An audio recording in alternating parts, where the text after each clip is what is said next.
everyone, welcome back to a new video of Quick Guide. Today in this video, I'm going to show you how you can see your boards on Shein application. Keep watching the video till the end. To see your boards on Shein, firstly open up your Shein application. The home page of Shein application will appear on the screen.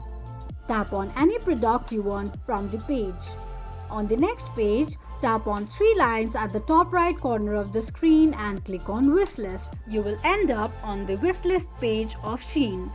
Now tap on Boards right next to the items. You can add the items from the wishlist and create a new board as well as name it as well.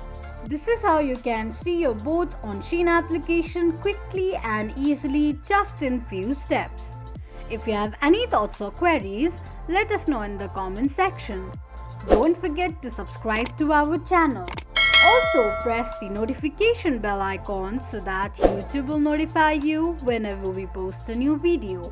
I hope this video was helpful to you. Thank you so much for watching.